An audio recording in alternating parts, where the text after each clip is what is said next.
Today we are breaking down the 7 must-start players across all positions for this week in fantasy football. And week 10 is a very important week because the playoff chase is starting right now. We're about a month away from the fantasy postseason. You have to win in week 10. So let's start with Tetairoa McMillan. I've been getting a lot of questions about the top 10 overall pick, the rookie out of Arizona in Tetairoa McMillan for the Carolina Panthers. This is a guy who continues, whether it's Andy Dalton for a week, Bryce Young playing good or Bryce Young not playing good, to just see strong volume. 7.7 targets per game is 12th in the NFL. Again, this is a rookie. If you just break it down every single week right now, I mean, it's consistent. It's not like these spikes in targets. 9, 10, 8, 8. It is so consistent. 8, 10, 6, right? Even this past week or these past couple of weeks where he's had poor play or they're leaning on the run more, 17 fantasy point game, 9-point game is not great, but it's a game where they ran the ball nonstop 25 times alone with Rico Dowdle on the ground. Now, the fact that he's only averaging 10 fantasy points per game has a lot to do with the fact that he's just not finding the end zone. He had a multi-touchdown game earlier this year, but for the most part this season, he hasn't found the end zone compared to how much he should based on his targets. So that just means he's probably a candidate for positive regression. And this week, he has a nice matchup against the New Orleans Saints, a Saints team that currently ranks 18th overall when it comes to their secondary. They're allowing right now 18 touchdowns. If we go over to NFL Pro, 18 passing touchdowns this year, you can see right here, is 6th most in the NFL. They're allowing a strong completion rate. Basically, every part of the Saints defense, whether it's tackling, where they're dead last, so after the catch production is going to be there for McMillan. Everywhere you look is a good matchup for Tet. And I apologize. He doesn't want to be called Tetmo no more, so we'll call him T-Mac. Mr. T-Mac this week will go up against these cornerbacks for the Saints, assuming they're all healthy, and we can see the snap leaders. Kool-Aid McKinstry ranks 75th out of 107 graded quarterbacks according to PFF. Quincy Riley is going to be mostly a slot cornerback, and you're going to have Alontae Taylor, who ranks 62nd. There is not a single Saints cornerback on their roster right now who's going to be a starter, who's going to be playing this weekend and facing off at times in man and zone coverage against Tetairoa McMillan that ranks in the top half of the league. Their cornerback play is not good. In fact, we just saw this same team get torched, albeit against a good quarterback in Matthew Stafford and good wide receivers in Puka Nacua. 7 catches, 95 yards and a touchdown despite leaving that game early with injury. Devontae Adams, 5 catches, 60 yards, 2 red zone touchdowns as well, right?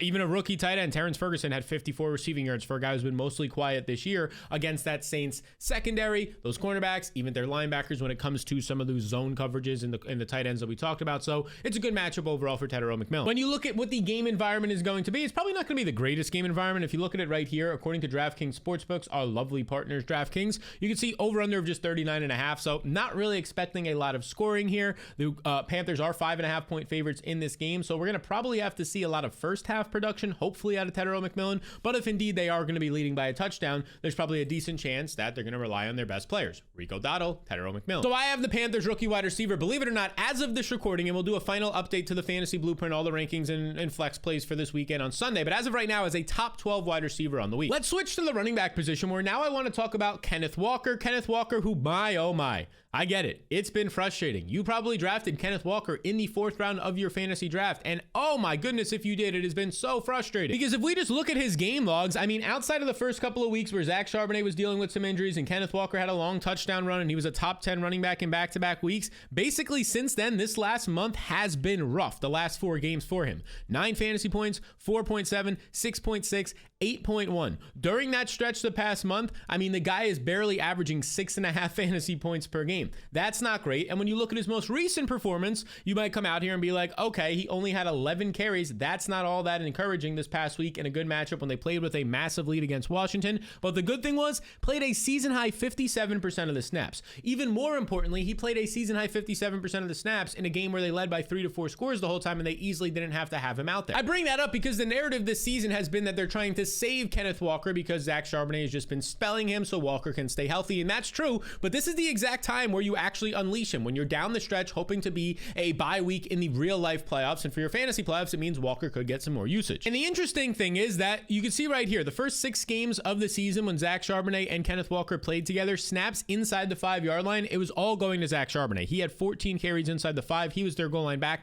compared to just 1 for Kenneth Walker. In week 9, and it is just a 1-game sample, but in week 9, according to Jared Smola over on Twitter, be sure to follow him. Walker had 4 of those carries compared to just 1 for Zach Charbonnet. Now, you could say maybe it was just the way that the drives were going, but in the past, we've literally seen Kenneth Walker subbed out for Zach Charbonnet. Even on Kenneth Walker's birthday a couple of weeks ago, they subbed him out and Charbonnet scored a touchdown, right? So maybe this is a trend that we should pay attention to. Now, this week, Kenneth Walker is a home 6.5 point favorite against the Arizona Cardinals. So not only is he a touchdown and a half favorite, which is great for running backs in general, he should see somewhere around a dozen plus opportunities on the ground. He's also facing a Cardinals defense that over the past month has allowed a touchdown to Tony Pollard, as you can see right here, has allowed 123 yards and a touchdown to Jonathan Taylor, has allowed 55 yards and multiple touchdowns to Josh Jacobs. So running backs have been getting there over the past month, even ones, obviously the great ones like Jonathan Taylor, solid ones like Josh Jacobs, but even the ones who have basically struggled in every other matchup this year, like Tony Pollard. That's encouraging for Kenneth Walker. So you want to start Walker. He's currently a top 20 running back for me this week. And you also want to start Quentin Johnston, who is somebody that, as everybody has been kind of all out on Quentin Johnston, I was saying, why don't we actually give this guy a break? He suffered a hamstring injury, which most wide receivers miss 2 to 4 plus weeks. He only missed 1, and then he clearly played injured 2 weeks after that. How do I know he was clearly injured? Well, just watch his tape on anything you want to, a replay, NFL Pro, whatever you want to go. Watch his routes compared to the first 4 weeks to 5 weeks of the season, and then when he was hurt coming off of that hamstring.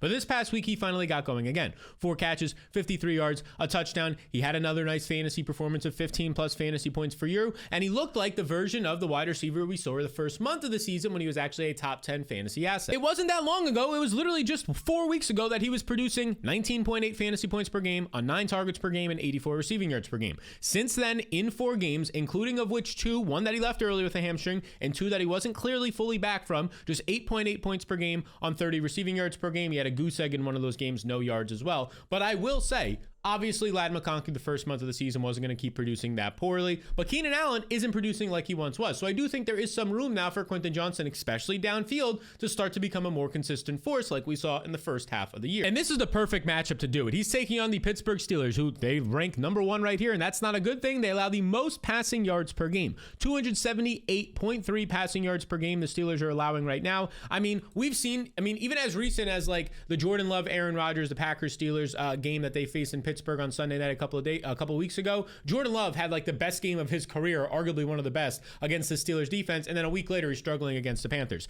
The get right spot, everybody knows the Cowboys are a get right spot, the Bengals, but very quietly the get right spot for like any offense, any positional player on offense has been the Pittsburgh Steelers this year, especially in the passing attack. So yes, good spot for Justin Herbert, great spot for Ladd McConkey and Oronde Gadsden, all should be in your starting lineups, but the same is true for Quentin Johnston. He should also be in that starting lineup. This game surprisingly is projected for a decent amount of points compared to some of the other games on the week. Right now, according to DraftKings Sportsbook, it's projected to have 50 or 45.5 points, with the Chargers being at home as 3-point favorites, so they're expected to score a little bit higher points there, somewhere around 24 to 25 points as a team this week. That's very solid, so nice spot overall. Quentin Johnston does indeed belong in your lineup. Now, before we get into the next player, let me just ask you something. Can you relate to this? Like every Sunday in one of your group chats, somebody says, I knew that guy was going to go off. Well, why don't you prove it? Because now you can. I've teamed up with DraftKings Pick 6, and this is exactly where you could put your football knowledge to the test to actually cash out. All right, now here's how it works. All you have to do is pick more or less on player stats, whether it's passing yards, touchdowns, receptions, and when your calls are right, you cash out. It's pretty simple. There's no complicated rules. You have to combine at least 2 or more player stats together on DraftKings Pick 6, and then you just watch your players perform. Okay, now this next part is pretty huge, so make sure you pay attention. Because new DraftKings customers, when you play $5 or more, you get $50 in Pick 6 credit. So simply put, you play at least $5 if you're a new customer to DraftKings, and there'll be an extra $50 in credits in your Pick 6 account. Pretty cool. So to get in on the action, make sure you download the DraftKings Pick 6 app now using my promo code SAL. Ride the upside and let your picks do the talking for you. In partnership with DraftKings Pick 6, the crown is yours. Next up, let's go to the tight end position now, and I want to talk about K-Dot, and one of the sneakier tight end starts this week. I would consider him, as of this recording, a top 10 tight end on the week. He's coming out of his bye week,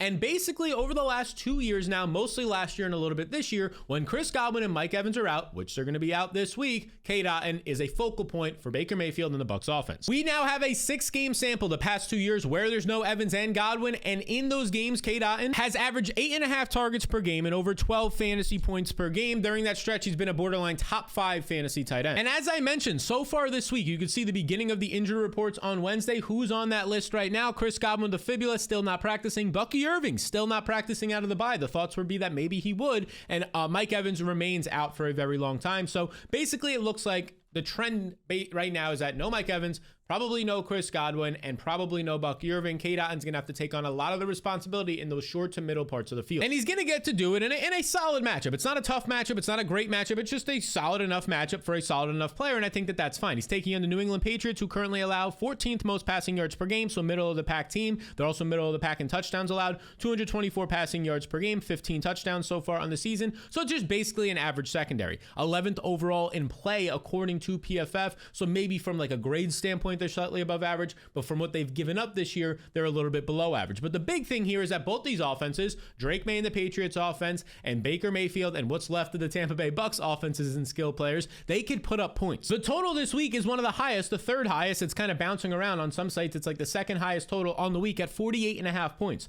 48.5 points, where the Tampa Bay Buccaneers are home favorites of 2.5 points. They're projected to score somewhere in the neighborhood of 25 to 26 points this week on offense. And I mean, you look around and yeah, Emeka Egbuka, the first round rookie wide receiver, is out there, but then it's Sterling Shepard, Tez Johnson. Cade Otton actually looks like somebody who can go out there and see a 7+ target game, which is good enough, in my opinion, to be a top 10 tight end this week. Let's talk about another player who you probably didn't think was going to be in this video, but Parker Washington, the Jacksonville Jaguars, former 6th round pick. I mean, we have to kind of give it up for this guy. Very quietly, in their last 2 games, with a bye in between there, though, he has led this team in targets. And now we're looking at a situation where Travis Hunter remains on IR. Who knows when he'll be back? There's some reports that it'll be after IR. There's some that it won't be till closer to the NFL playoffs. Diami Brown is dealing with a concussion. He's missing practices. Brian Thomas, they're saying, has a low, like the least severe high ankle sprain you'll ever see. That probably means he's missing multiple weeks. And Jakobi Meyers, though he was traded to the team, he only has like 5 or so days, 3 days of practice to get acclimated. If he does play, it'll probably be a limited playbook. So for this week specifically, you go down and you look at it, Parker Washington, he's going to be the starting slot wide receiver who's already been seeing like 20 targets over his last 2 games. And then what? Tim Patrick, if he's back from injury, they really have nobody else on this team. Practice squad players, like, we're going to have to see who they call up. If they call up anybody, maybe Jakobi Meyers only goes out there and plays 15 to 20 snaps. It's going to be Parker Washington just stealing a bunch of underneath targets again. Just a reminder, the last time we saw him, he had a very impressive game, a game good enough to be picked up in all 12-team formats and even some 10-team formats if you're dealing with bye weeks. 8 catches,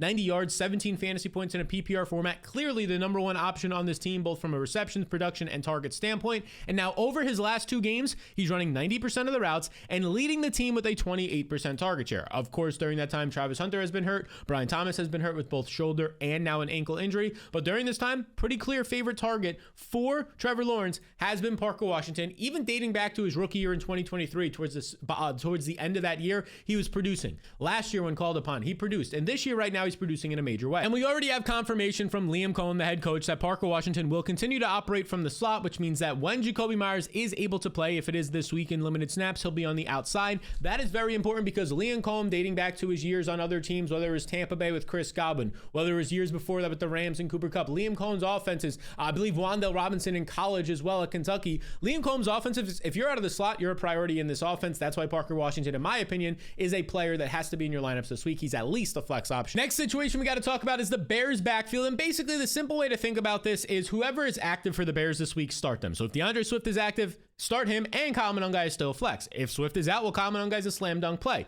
Either way, you want to start Kyle Monangai. He'll either be an obvious start for you or a flex option if Swift is active. And if Swift is indeed playing, you got to start him as well as a borderline top 10 RB this week, because this Bears offense has gone full on into the run, and it's been working the past month since they basically exited their bye week. Now, the best matchup they're going to have is this week. I mean, maybe it was last week, right? The Cincinnati Bengals, maybe it was last week. They gave up 166 rushing yards per game, but part of that was because Kyle Monangai had 178 last week, so that inflated it. But the New York Giants, 150 rushing yards per game, 12 rushing touchdowns this season, which is also, so 150 rushing yards per game is the second most in the league. 12 rushing touchdowns right now is the second most in the league. They allow the second most rushing production only to the Bengals, who, oh yeah, last week you got a dominant performance out of the Bears running game against the Bengals. You're probably going to get another one this week. The last 2 matchups for the New York Giants, it's been against elite running backs. But by the way, Saquon Barkley hasn't really had any strong games this year. Oh yeah, he faces the Giants, 14 carries, 150 yards, has his strong game. Christian McCaffrey has been great all year long, but basically he's only had like one other good game on the ground. 28 carries, 106 rushing yards the last 2 games against the Giants. Now you're bringing in a Bears rushing attack that is like arguably the hottest right now, like trending up the most is their rushing offense, whether it was Monangai last week, or let's not forget how good DeAndre Swift has been in his last 2 to 3 games when healthy. DeAndre Swift, the last 3 games we've seen him, from week 6 to 8, is averaging over 20 fantasy points per game, according to RotoViz game split tools. When you look at his receiving yards of 35 and rushing yards of 92 yards per game, this guy is almost averaging 125 to 130 yards per game over the last month of the season that he has been active. So whether it's Swift, whether it's Kyle Monangai, whoever is suiting up, they are a play for you this week. And it's a pretty nice matchup as well, because outside of it being the Giants, the Bears are actually 4.5-point home favorites. So an offense that clearly has shown they want to run the ball the last 3 to 4 weeks. Now they're going to be in a position based on the matchup and the game environment being at home as favorites, where they likely will be able to lean on the run in positive to neutral game scripts right from kickoff all the way through the fourth quarter. This is a really good spot to lean on these Bears RBs and make sure they're in your lineup. Now, we've talked about a bunch of different positions here, but if you want to see my number 1 must-start player for this week at every single position, these guys, they have to be in your lineup. You can check it out completely free with the link in the description below, or by heading to fantasyfootballstarts.com. That is fantasyfootballstarts.com. That will take you to this page where you just come in here, you enter your email, you click send me the starts, and then I will end up sending you the starts a couple of minutes later. And from there, you will basically be given to this page where you can just learn a little bit more about what's going to happen next steps. Pretty much summed up to say, you're going to get it in your email. If you don't see it in the next 1, 3, 5 minutes, just check your spam and promotional folders. And again, to get access to that, link in the description below, or you can head to fantasyfootballstarts.com. Let's go back to a guy who is a must start. At this point, it should be pretty obvious for you, but I've seen some teams since Rico Dowdle, we're talking about, by the way, for the audio listeners, the former undrafted pick for the Dallas Cowboys, or signed free agent undrafted. Basically, Rico Dowdle is a must start, but I've seen some offenses and some teams that people have shown me in fantasy. You pick them up off the waivers. You have maybe Christian McCaffrey, Jonathan Taylor, a loaded team, and you just can't get him in there. You got to put him in your flex spot at the bare minimum, because T's taken back over this backfield. I mean, they proved it last week. Last week he came out. They said he was going to get more usage. He did. Whoa, we almost dropped stuff there. 25 carries, 130 rushing yards, 2 rushing touchdowns compared to Chuba Hubbard, just 5 carries. Now, Hubbard did deal with an injury during this game, so it's a little bit skewed, but it was pretty clear they were going to go all in on Rico. 74% of the snaps, 80% of the backfield rush attempts, and 50% of the routes run. I mean, he was a workhorse back just like he was in that other 2-game sample when Chuba Hubbard was out.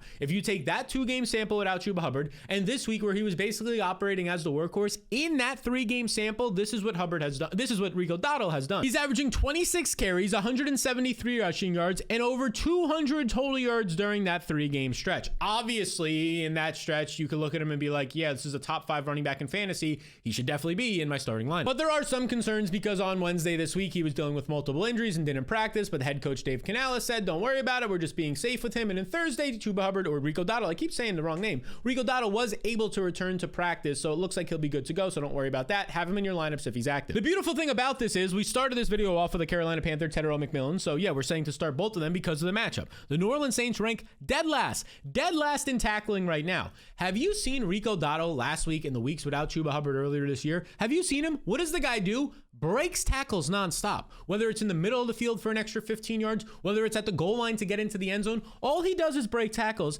And now he's facing a Saints team that not only do they rank dead last in tackling, the last time we saw them last week, they gave up 114 rushing yards to Kyren Williams. They weren't done there. They also gave up 58 rushing yards to Blake Corum, who averaged 4.5 yards per carry. 43 carries on the day is what they allowed, just able to run all over them, the Rams, the last time they played. This is the perfect matchup. And it feels like bizarro world, but the Carolina Panthers do have a winning record at 5-4, and they are 5.5-point home favorites. I never thought I would say that all year. Why? Because the Carolina Panthers, until this week, have been underdogs every single week, and somehow on the year, they're 5-4. So the Carolina Panthers, as 5.5-point home favorites, they're in a perfect situation to be able to run the ball heavy in the second half of the game with Rico Dowdle. In the first half of the game and throughout, especially in the red zone, lean on Tetairoa McMillan. Be sure to have both those guys in your starting lineup. So these are the 7 must-start players for this week. Now, if you want to see the players that at each position, running back and wide receiver, you need to trade for, we released those videos earlier in the week. The whole goal is for you to improve your team, win more matchups, get to the fantasy championship, and win Madden Schmack around your friends. So the running backs you need to trade for before they explode, and the wide receivers you need to trade for before they explode, those videos will pop up right here. Be sure to check them out. I think they're going to help you out a ton.